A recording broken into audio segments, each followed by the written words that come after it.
Hello, dear students. We are studying the mathematics paper 1, linear algebra. And in previous 4 lectures, we have seen definition and examples of linear transformation. Further, we have seen kernel and range of linear transformation. In this video, we are going to see dimension theorem for linear transformation. In unit number 2, we have seen dimension theorem for matrices. In this video, we are going to see a proof of dimension theorem for linear transformation. Let's see the theorem. If T from V to W is a linear transformation from n-dimensional vector space to a vector space W. So our assumption is that T is a linear transformation and V is n-dimensional vector space. Then conclusion is rank T plus nullity T equal to n.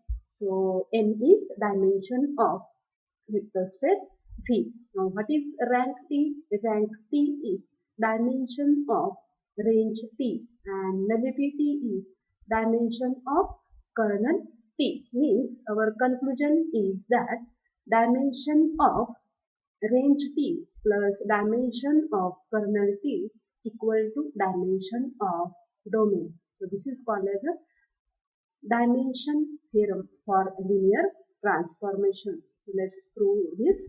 So assume that V and W be vector spaces with dimension V equal to n.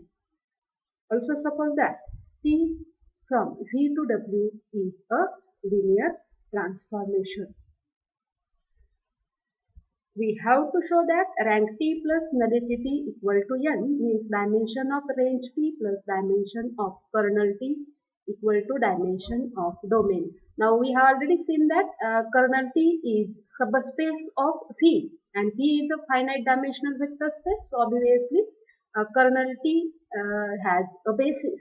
So we assume that some set of vectors in V form a basis for kernel T. So let S is the set of vectors V1, V2, etc. Vr, and suppose that S is a basis for kernel T.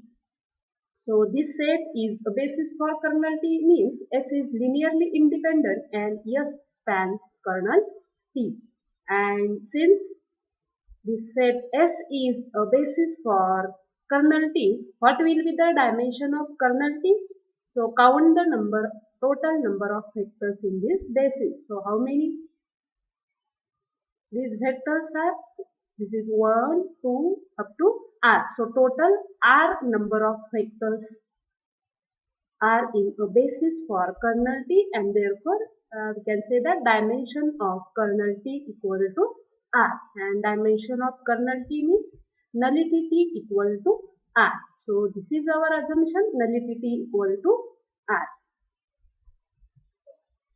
Now as kernel T is a subspace of V, so dimension of subspace is always less than equal to dimension of vector space. So here we must have R is less equal N. Now this set V1, V2, etc. Vr is basis for kernel T. So this is linearly independent set in V also.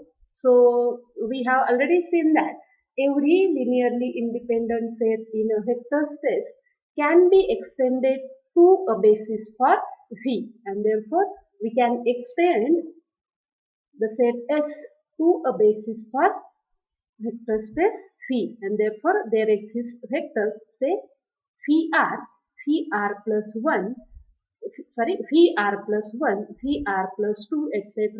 Vr plus k in a vector space V such that if you join these vectors to set S, then that set will be a basis for vector space V such that the set containing the vectors V1, V2, etc. Vr plus 1, Vr plus 2, etc. Vr plus k is a basis for phi. Now up to this, these are R vectors, and after that you will have K vectors. So this total number of vectors are R plus K. So R plus K number of vectors, the set containing R plus K number of vectors form a basis for V, and any two bases of a vector space have same number of vectors. So we must have R plus K equal to N. This is important.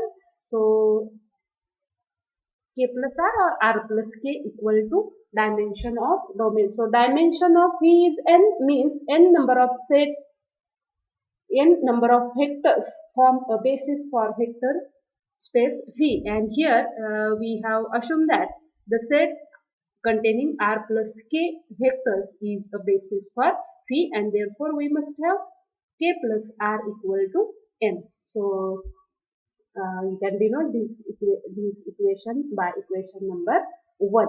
Now, this is your R is nullity T.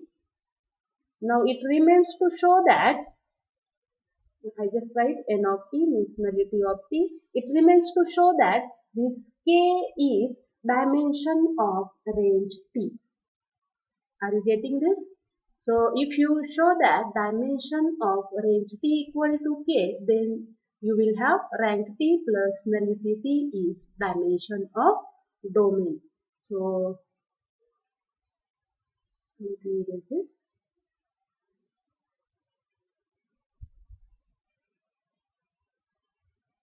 One more thing I want to tell you that here I have not mentioned bar here. So V1 bar, V2 bar, etc.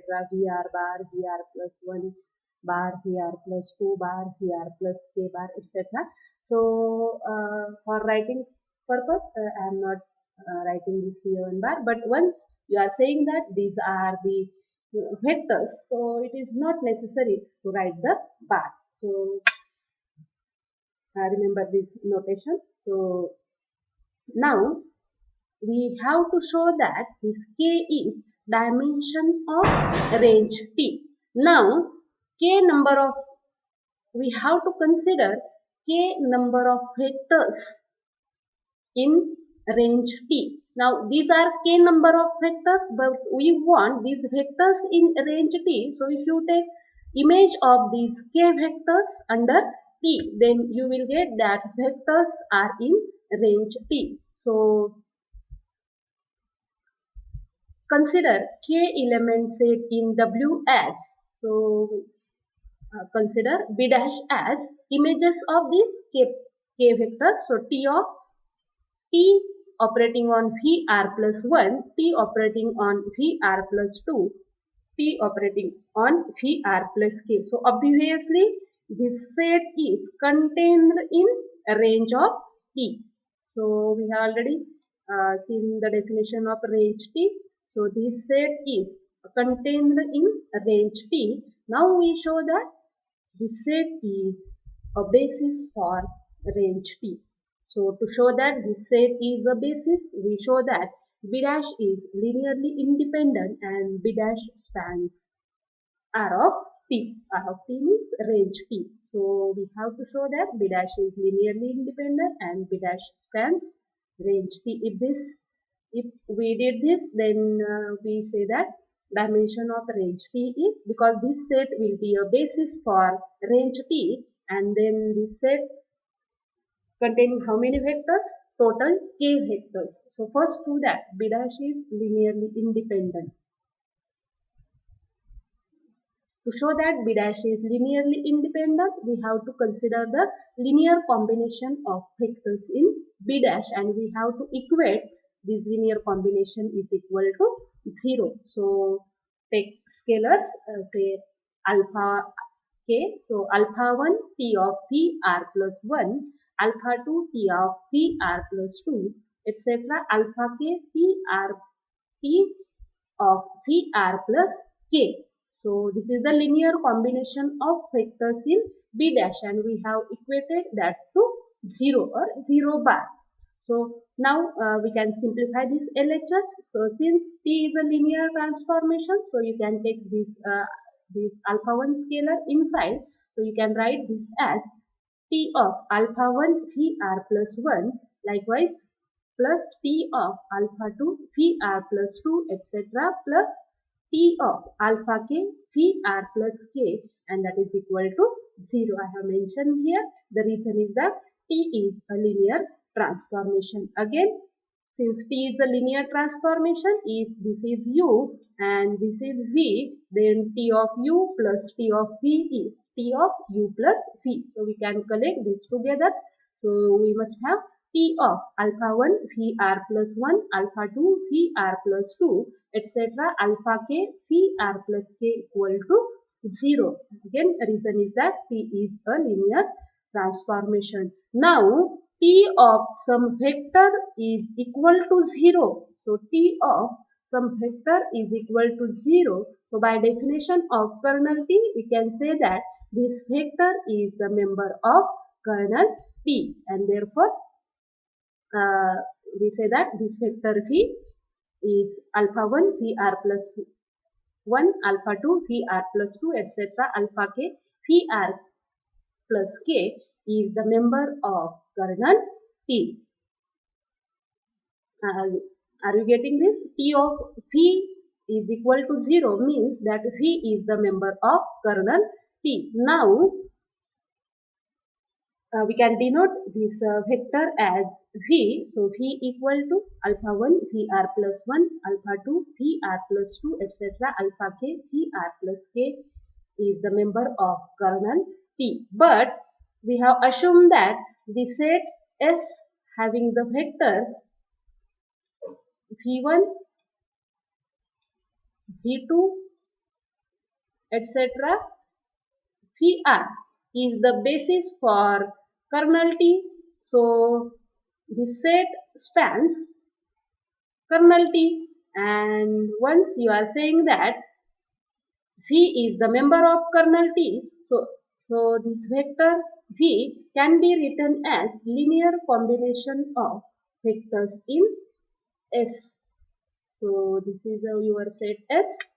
So since S is the basis for kernel T, V belongs to kernel T can be expressed as linear combination of elements of S. Means you must have a scalar, say beta 1, beta 2, etc. beta r, such that this V is linear combination of these R vectors. So you must have V is beta 1, V1 plus beta 2, V2 plus etc. beta r, Vr. Now replace this V by alpha 1 Vr plus 1 plus alpha 2 Vr plus 2, etc. alpha k Vr plus k, and RHS is as it is beta 1 V1 plus beta 2 V2 plus etc. beta r Vr. Now you can shift these vectors to RHS, or you can add negative of these each element on LHS, adding negative element of each element on LHS on both sides. So you will get in the LHS you will get 0, and this is beta 1 V1 plus beta 2 V2 plus etc. beta r Vr. Now minus of alpha 1 can be written as plus minus of alpha 1 Vr plus 1 plus minus of alpha 2 Vr plus 2, etc. plus minus alpha k Vr plus k is equal to 0. Now, this is the linear combination of vectors V1, V2, Vr, Vr plus 1, Vr plus 2, Vr plus k. So, these vectors are from set B. B is the basis for vector space V, and the linear combination of vectors in B is equal to 0 means each scalar must be 0. So, I have mentioned here, which is nothing but a linear combination of vectors in B, and B is linearly independent set in V, and therefore each scalar must be 0. So we must have beta 1 equal to 0, beta 2 equal to 0, etc. beta r equal to 0, as well as alpha 1 equal to 0, alpha 2 equal to 0, etc. alpha k equal to 0, and thus we have the linear combination alpha 1 t Vr plus 1 plus alpha 2 t Vr plus 2 plus alpha k Tr plus t alpha k t Vr plus k equal to 0 implies this each scalar is equal to 0, and therefore you can say that the set is linearly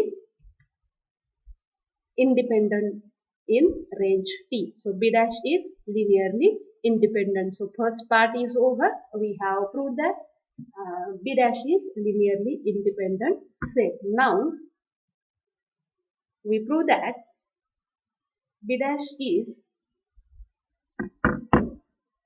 spanning set for range T. So B dash spans RT.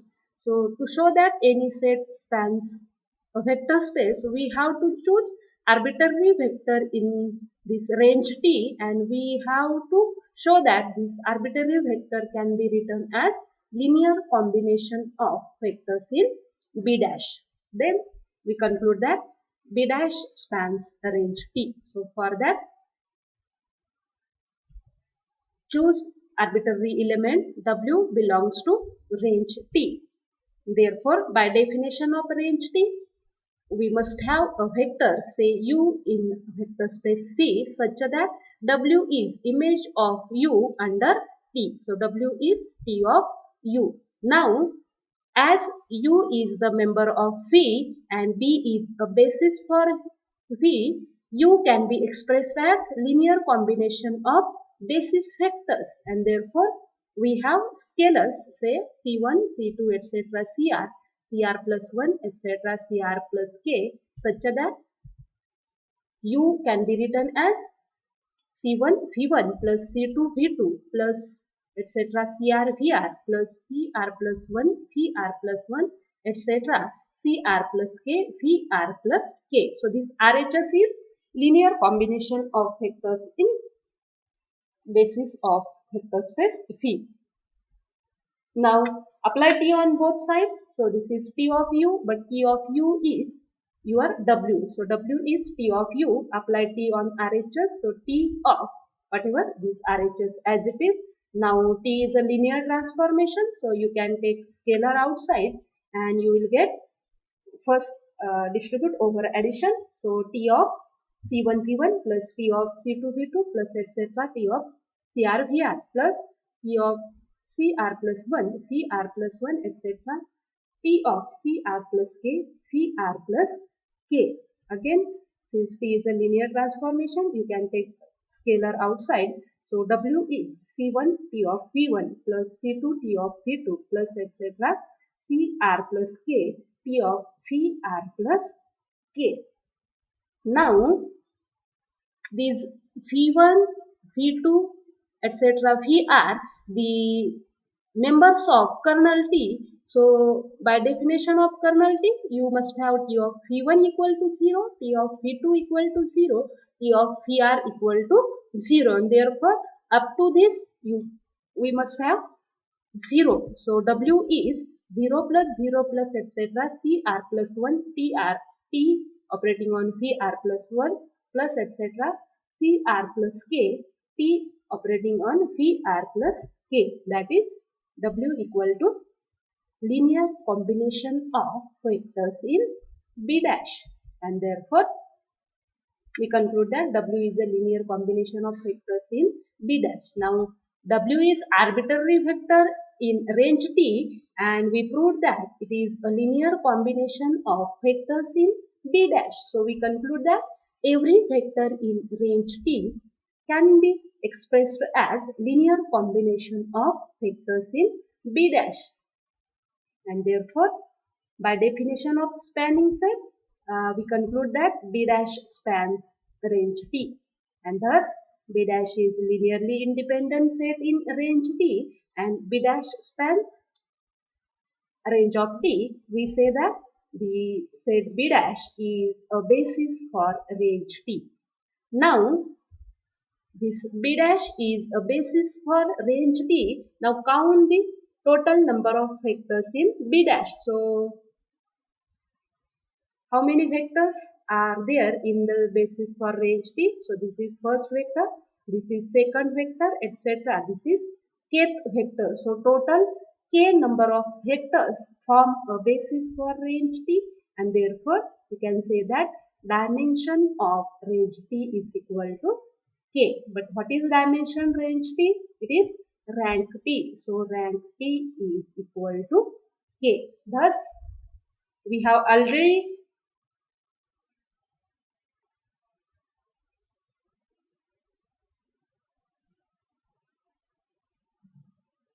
we have the k plus n vector, sorry, k plus r vector form a basis for vector space V. So in our hand we have k plus r equal to n.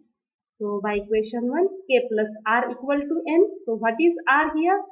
R is dimension of kernel T. Here k is dimension of range T, and therefore we have rank T plus nullity T equal to n. That is dimension of range T plus dimension of kernel T equal to dimension of the domain vector space, and hence the proof of this dimension theorem.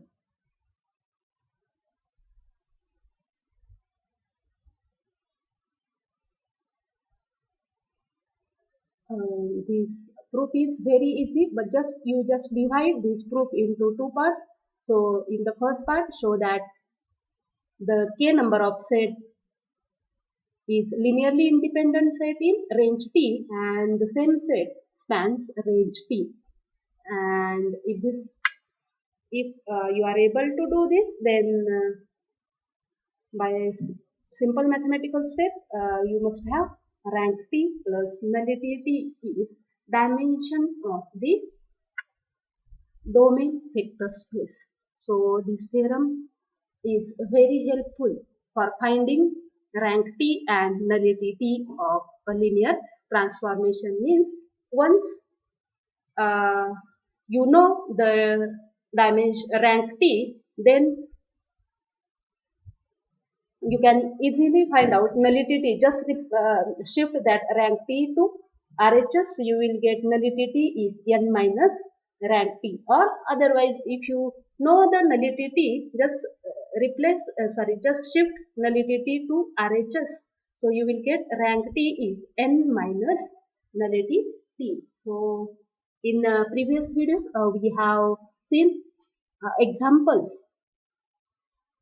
to find rank T and nullity T of a linear transformation. The same example you can solve by using dimension theorem. Just compute the nullity T, because you are come to know it is easy to find nullity T than the rank T. So just find out nullity T and then subtract nullity T from the dimension of domain. You will get rank T. So remember this result, and we have completed the proof of dimension theorem here. So let us stop.